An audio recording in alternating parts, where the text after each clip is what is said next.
Good evening, I am Nisha Charles and I am your presenter for today. Thank you for joining us for SAT TV News. Among the major developments, Kelvin Henderson is the new Super 6 jackpot winner. OAS approves new multilateral instrument for assessing drug policy in the region. NATO in chemical weapons warning, and in sports, defending champion St. Vincent and the Grenadines secures first honors in Windward Islands cricket tournament. Details of these and other stories after the break.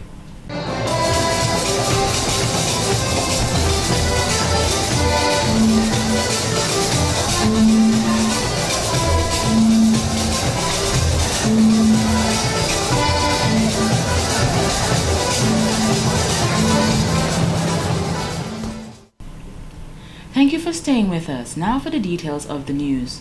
200 Dominican children will be benefiting from the Florida Caribbean Cruise Association Christmas Gift Program, which took place on Monday, December 3rd at the Public Service Union Building. The aim of the program is to aid in the enhancement of the Christmas experience of Dominican children by providing gifts to them between the ages of 1 to 12.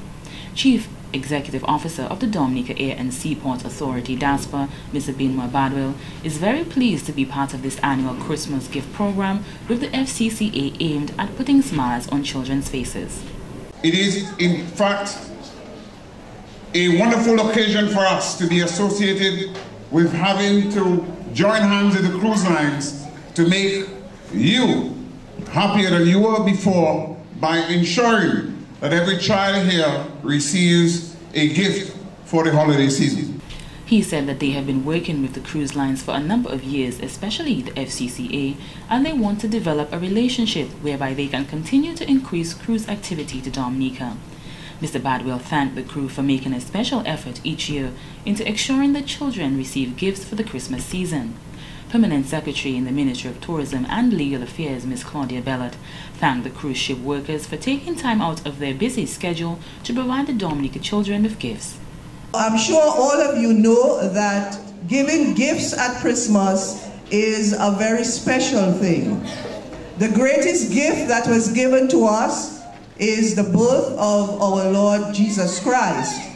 And whenever anyone gives a gift or shares something wonderful at Christmas, they are also joining in the same vein as the greatest gift that was given. Ms. Bellot also advised the children to show appreciation for the gifts given and always care for the gifts they receive.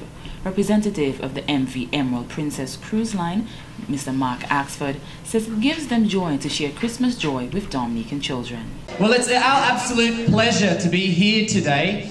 When I look around and I think about Christmas, I think of love, compassion, I think of family, I think of friends, and that's exactly why we're here. Although I'm a representative from the FCCA and the Emerald Princess, I'm also representing my friends, my family, my loved ones in the crew members and my family back home. So it's our absolute pleasure to come here today and share with you the gift that is Christmas, the gift that is life, and what we're bringing here, which is joy and happiness. So make sure you think about that when you receive those presents. We want you to not only enjoy the gifts, but share them with your brothers, with your sisters, with your family, because that's what Christmas is about. Mr. Axford pointed out that they are happy to distribute the gifts to the children so they can enjoy themselves. The holiday gift program was designed to reach out to partners in the destinations by providing holiday gifts to underprivileged children in foster homes or institutions where holiday gifts would not be ordinarily possible. The Discover Dominic Authority and the Tourism Ministry partnered with the SCCA and local sponsors to make the Christmas gift program a success. And in more news, on Saturday, December 1st, a number of people from the various communities turned up in large numbers to the Newtown Savannah to show their support at the official launch of the 2013 Carnival Queen contestants Miss Leslasha Amos Shillingford. The patrons were in for a special treat as they were entertained by the Thunderbirds Band, the Newtown Lapo Cabwit, Bwabwa Stilt dancers and Newtown footballers. Other forms of entertainment came from Calypsonians Picky, Star Black and also the Girardel Jinping Band. Miss Shillingford, who represents the communities of Castle Comfort, Newtown, Girardel, Louviere, Wallhouse, Egliston, Kings Hill and Monbruce, says she is delighted to take part in this new venture. In the past, we have had exquisite women from our community who have represented and won the Miss Dominica title. I now follow in their footsteps, hoping to experience the journey. When I entered this pageant this August, I embarked on a mission, not just as a beauty contestant, but as an ambassador of Dominica. A mission to contribute to a positive change, to create opportunities, such as Gandhi, who peacefully fought for change, former Miss Universe Wendy Fitzwilliam, a Caribbean icon, and Dame Eugenia Charles, Dominica's first female Prime Minister. Growing up, she said she related to the ideas these leaders had, and each day she grew with the wisdom they have imprinted on her. She said with this knowledge and the experience of other countries and cultures, she have learned to appreciate. She will contribute as much as she can to Dominica, hence the reason for her participation in the pageant. My life thus far, with all my achievements and challenges, are the roots of who I am today. From my academic accomplishments to conquering scoliosis, as well as excelling in ballet internationally, are areas of my life that have developed my discipline and determination. There are many words to describe who I am, but not enough to discuss what I want to do. Earlier, I spoke to you about a mission, a change, an opportunity. You may ask, what opportunity? What mission? What change? Holistic education, a platform I stand firmly behind.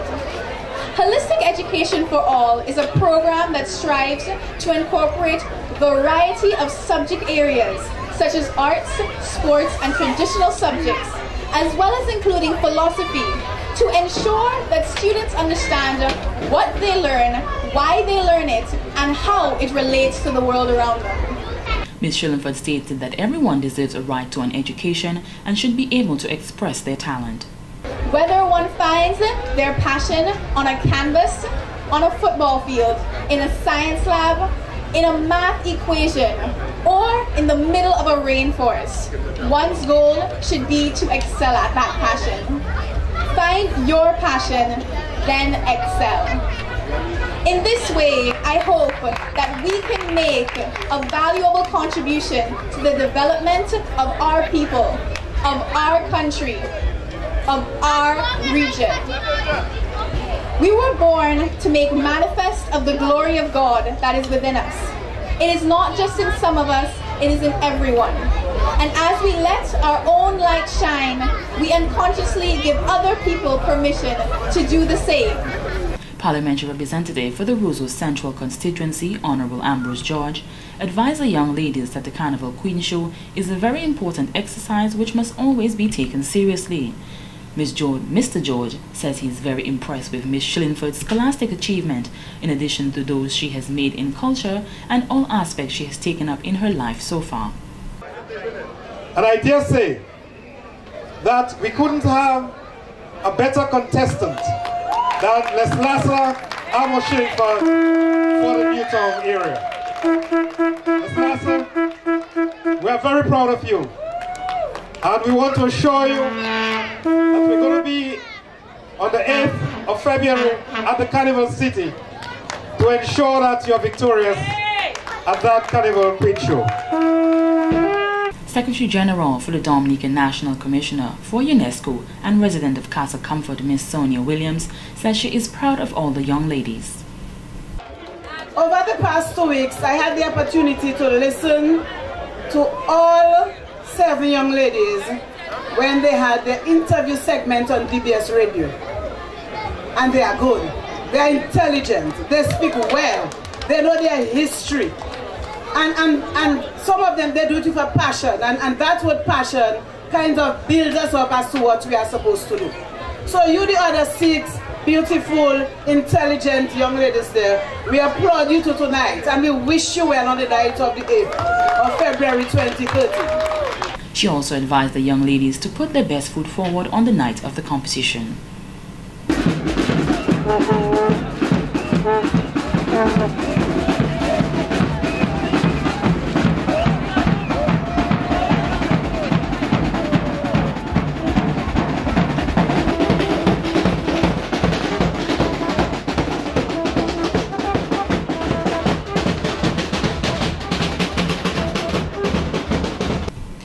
observance of World Diabetes Day, the Castle Bruce Health District launched its Self-Help Lifestyle Changes Control CNCD's SLIC Kalinago Territory segment.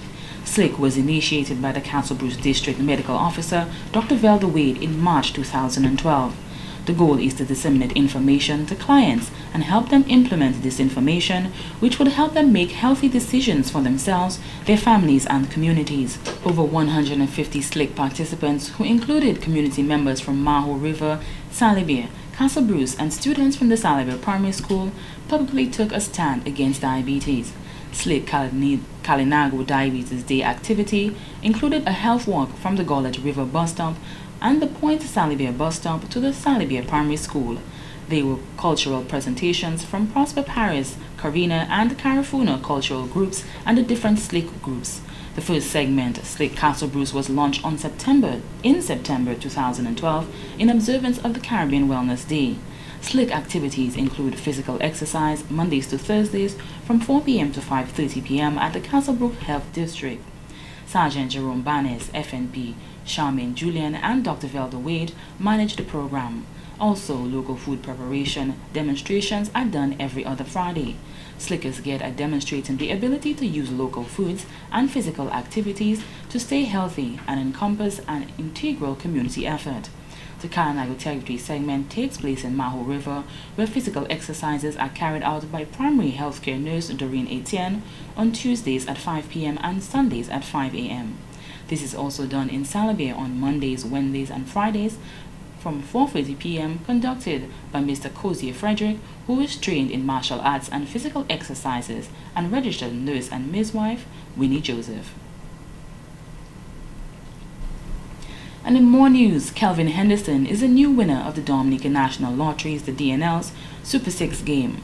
The game is played between the 4 Windward Islands, and the DNL is pleased that after 2 years and more, they now have a winner from Dominica. 37-year-old Henderson of Bagatelle, who is an employee of DASPA, won himself $230,000. This again is clear testimony that we at the National Lottery, when we advertise the jackpot and offer the jackpot to the public, we are indeed keeping to our word. We'd like to encourage the playing public to participate in all our games. The Super 6 game is the game, as we said, is shared between the Windward Island and is used for tournaments such as the Windward T20 tournaments, the inter-school tournaments, and plans are on the way for the reviving of the Windward Island football tournament, and that will be done being sponsored by the Super 6 territories. Since the inception of the game, Dominica has won the largest amount of money. A stunned Mr. Henderson says a few words to the general public on his winnings. It's a while since I've been playing the lottery, and I always thought that one day I would finally win, but I didn't really realize it would actually come true. So now that it has actually come true, I'm very, very, very happy. And I would like to also encourage other people to play the lotto too, because it can actually happen to you also. This time around, Mr. Henderson chose his ticket via the quick pick method. Mr. Ken George says that there are over $500,000 worth of unclaimed winnings and is urging residents to claim these tickets. So we urge you out there that when you play your game, that you look at your ticket, you verify your numbers, because the unclaimed prize is something that we at the lottery don't want to accumulate. So it's another reason for when you look at these newscasts and you hear about it, that you participate and you ensure that you don't have yourself with the unclaimed prize. Congratulations to Mr. Kelvin Henderson on his winnings. And the Bureau of Gender Affairs hosted a youth leadership seminar on Tuesday, December 4, 2012. This seminar is part of the Bureau's 16 Days of Activism Against Gender Violence. The theme for the seminar is Solving Today's Challenges with Tomorrow's Resources, and Ms. Fenella Wenham, President of the National Youth Council, the NYC, says being a good leader will help to curb some of the challenges faced in society. It is not as difficult as people think it is. Group leadership and group dynamics, while it has its complexities, it is still not something that is not achievable, and we know of best practices that we can use, and so you see the positive in what a group has done and try to implement the same for yours and do that sort of thing. So today I hope to just enlighten the young persons who will be present in how they can better assist their groups and helping them to function. Ms. Winham is among 3 presenters for the seminar, where she will be speaking on the leader and the lead and organizational leadership. Director of the Bureau of Gender Affairs, Ms. Rosie Brown, is pleased to be hosting such a seminar and says this is the perfect opportunity to get a better idea of the ills in society. Even sometimes we see young people in circumstances of violence dealing against each other. We see older persons inflicting violence on our young people. So, of course, you have a voice, you have a role to play, you have a part to play in taking a stance against all forms of violence in this country. And hence, a program like this could not leave you out. We couldn't leave you out of that program. Other presenters for the day include Mr. Marvin Marie, who is a past CARICOM ambassador and leader of the Duke of Edinburgh Award Scheme in Dominica, and educator and community leader Mr. Abraham Durand. The seminar is meant to bring leaders or potential leaders of communities around Dominica to exchange ideas on how to curb violence among women as well as men and children. Ms. Brown gave some of the findings of a survey conducted in 2003 to find the cause of violence among persons between the age of 15 to 60. Those from 15 to 25, somehow what we were told, what we were getting in terms of the finding was that the young people did not seem to have a problem with what is considered violence. And they didn't mind a slap here. They didn't mind, in other words, they didn't see that as violence if your partner or somebody lash you or slap you. They didn't think it was violence if they were spoken down to. You know, so in the findings, it was kind of a disturbing concern for us. The Bureau is of the view that good leaders are the foundation for turning around the negative in society so that young people can flourish. This has been the local segment of the news. Coming up next, regional highlights.